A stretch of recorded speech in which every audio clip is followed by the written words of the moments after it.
Okay, so in this video we're going to talk about how that menu mix that we talked about in the last video applies to what we produce in the kitchen, or how much do we prep of each item. I talked about it a little bit, but I'm going to go a little bit more into detail in this one, right? So when we're forecasting kitchen production, we're going to use our forecasted menu mix sales to plan for our kitchen production, right? Once we know those percentages, we can apply them to what we need to make. Managers should adjust our forecast based on qualitative data, desire to have a buffer, or desire to run out of certain foods to avoid leftovers. So depending what you're doing, if it's a special, you want to have only so many and run out at a certain time. If it's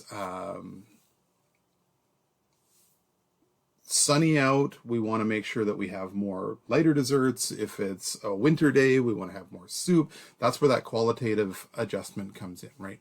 Now, we did adjust our overall forecasted numbers based on the qualitative data, but now we're getting a little bit more in detail, right? Do we think we're going to sell a lot of ice cream if it's minus 35 outside? Yeah, it's sunny outside and our patio is closed, but we're probably not going to sell much ice cream, right? So accurate production schedule minimizes leftovers, waste, purchases, and labor costs. If we have a really good idea of how much we need to make, we can avoid having leftovers. And if we avoid having leftovers, that means our product's going to be fresher because we're always making fresh food, right? We're going to have better quality, customers are going to be happier, and we're only producing what we need to. We aren't producing 14 gallons of salsa that's not going to last us more than 2 days anyway, because it's going to go bad, and we spent all that time and labor on it, right? And we bought too much ingredients for it. So if we do this forecasting properly, we know how much to order, we know how much time we're going to need to prep, so we can control our food costs, we control our labor cost, right? This is a great way to control costs in your restaurant, your establishment, right? Once we have our kitchen production schedule, we need to reconcile that against what was sold. So if we thought we were going to sell 10 sorbets and we only sold 2, we need to use that information to adjust our next forecast, right? So we had 8 left over. Well, we're not going to throw them out because we just made them today, but we're going to always reconcile what the plan was with what we actually did so that we can get better at planning. So all food prepared for the kitchen must be accounted for and protected to protect against theft. Everybody's heard the term "no chit, no you know what," right? So if you don't get a bill for it, it hasn't been rung into the system.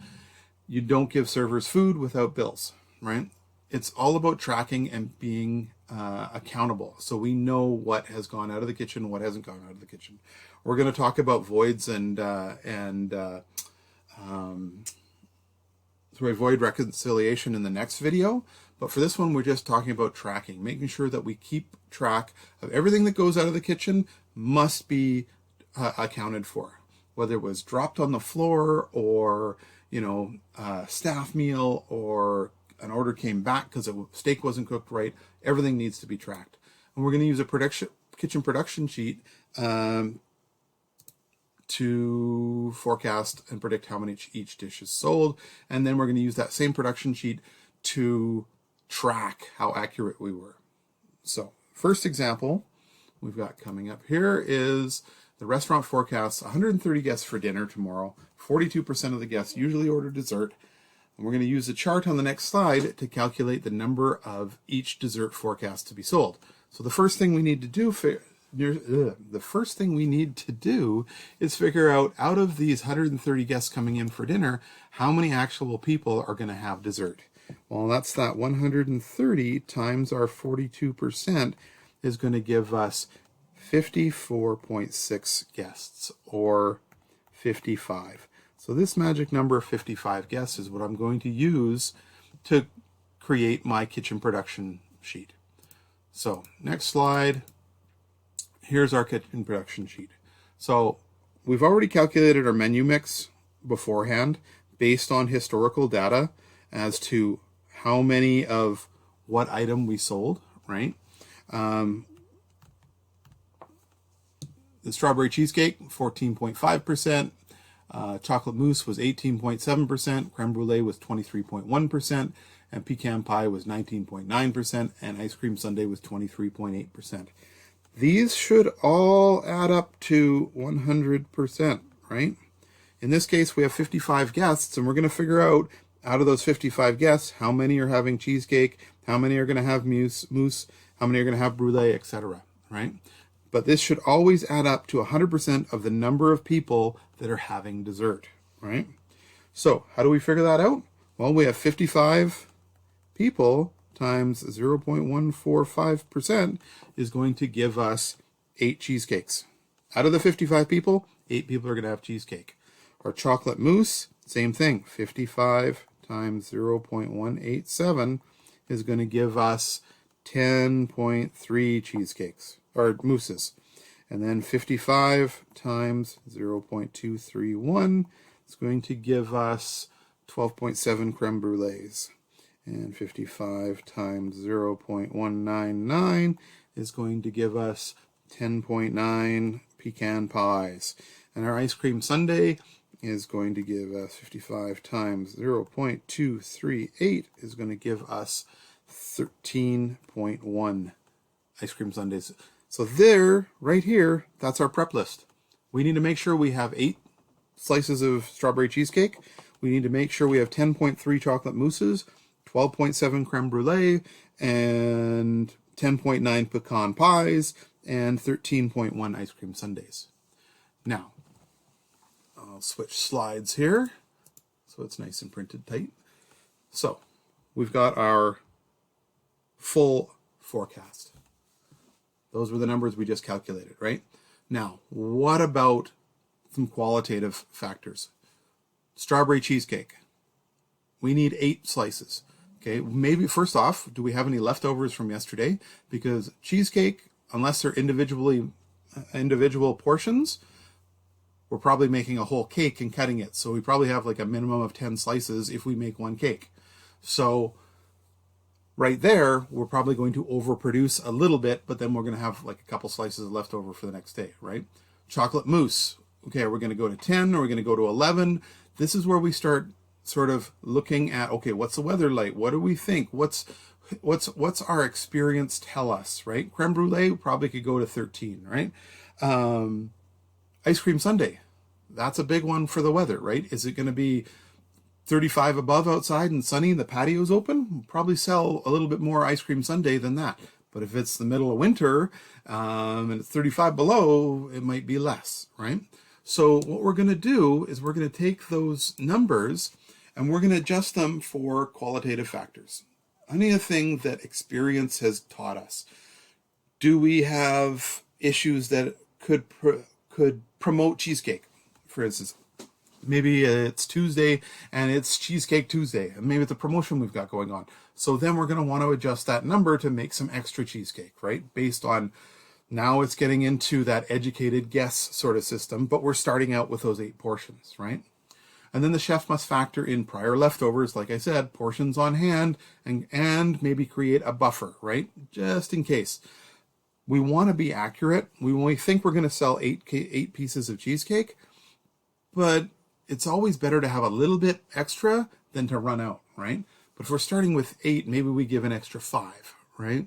So then we have, if we sell 10, we've still got an extra 3 portions left over, right? So we always want to have a little bit extra. It's always better than having too little, right?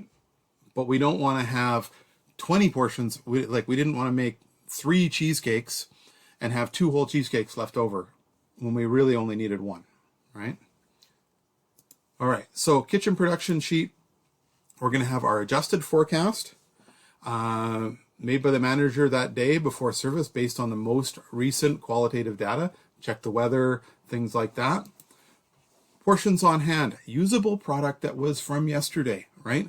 Leftovers that are still good, they're still fresh, they're not a week old, they're just like from yesterday. And any buffer that the chef has determined they want. Do they want to have 5 extra portions of cheesecake? Like I said, if we're having a Cheesecake Friday, then we probably want to have 10 more extra portions, right? But that's all qualitative data, right? So from there, we're going to figure out, and I'm going to show you the chart here in a second here, our adjusted forecast plus our buffer minus our portions on hand, right? So we wanted 8 cheesecake. We want 5 more portions for a buffer, say, and then minus however many we had left over. That's going to tell us how much we need to make, right? And that will be our total available. And this number we would give to the front of the house. In most POS systems or point of sale systems, the kitchen would enter the amount of portions that they have on hand, so that as the servers sell those product, that number goes down. So we've all been in this situation, and you're sitting at the restaurant and you order cheesecake, and then the waiter or waitress comes back to your table and says, I'm sorry, we're sold out of cheesecake. They should know that ahead of time, because that information's already in their POS system, right? After the end of the shift, we're going to record our leftovers and how many we didn't sell, and we're going to reconcile that with what was on the POS system as to what's left in the kitchen, right? Having too many leftovers regularly, maybe we need to adjust our buffers, or maybe we're something in our qualitative process isn't forecasting properly. Maybe the weather isn't as big an impact as I've been making it out to be, right? So this is that part where we're comparing what we actually did to what we thought we were going to do, and we get better with experience, and we learn from our mistakes, right? So here's the chart.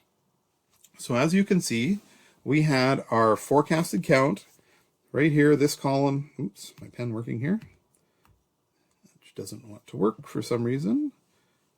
Come on, computer. Help me out here. My pen. There we go. Maybe. This was our actual calculation in the green here, right? That was exactly what we calculated using the percentages, right? So then we went in and we just did a little adjusting, right? Sort of rounding things, maybe looking at our qualitative data, right? We think maybe we're going to sell a little bit more mousse. We've been noticing that that's been trending up a bit. Brulee, the same thing. Sundays, it's not going to be that warm out, so we've dropped that down to 12. This is where we've sort of used our experience to adjust, right? This one here is our leftovers. Those are what we had left over from yesterday's sales, right? This, I'll give a rainbow color here. This one here, that's what the chef wants for a buffer. He wants an extra 5 portions of everything just to be safe. Now, this, let's use the blue pen. Portions to prepare. That was what we need, what we think we're going to sell, plus our buffer, minus our 3 portions on hand. So let's use black here. So this plus our 5 minus our 3. Well, that doesn't make sense, chef, because that should be 12, right? Let's see. 8 plus 3 equals 11 minus, 8 plus 5 equals 18 minus, what's going on with my computer here? Great, when I'm recording. 5 minus 3. Oh, no, that's 10. Sorry. So we're going to produce 10. Hopefully, our cheesecake, we cut it into 10 portions, right? Now, we're going to make 10, but we also had 3 left over. So total available to sell is going to be 13, right? Same with the mousse here. So we had 12 that we think we're going to sell. Chef wants a buffer of 5, so that's 17. Portions on hand were 0, so we're going to make 17. We're going to have 17 to sell. Let's look at the Sunday down here. We had 12 that we think we're going to sell, plus our 5 is 17, minus our 5 leaves us back at 12, but we had leftover of 5, so we're actually going to have 17 to sell. So that's how that's going to work, right? Once the shift's over, then we're going to fill in how many are left over, and we're going to compare that to what the POS system says we sold. And we'll talk about that in the next video. But a couple of notes on the production schedule is if the kitchen runs out of food, additional products are made during service, something that's quick and easy to do, like the ice cream sundae, for example. You probably have a whole tub of it, right? So, maybe you had to scoop some extra portions or pipe them out or however you were going to do them, right? But if you were going to do that production during service, you want to make sure you record that and add in the extra portions that you made so that you know for tomorrow, and that's going to adjust that menu mix percentage later because you sold more, right? If also you ran out of a dish, you want to make sure that you record what time you ran out of that dish. If you're open till 11 o'clock and you ran out of cheesecake at 10:30, probably okay, right? But if you ran out of cheesecake at 5:30 and you opened for dinner at 5, you messed up. Something's wrong there, right? There is good running out of product and there's bad running out of product, and it really depends on time, right? It's fine to be running out of product at the end of the night, but early on into the dinner service, not a great idea. Okay, next video we're going to finish up our revenue prediction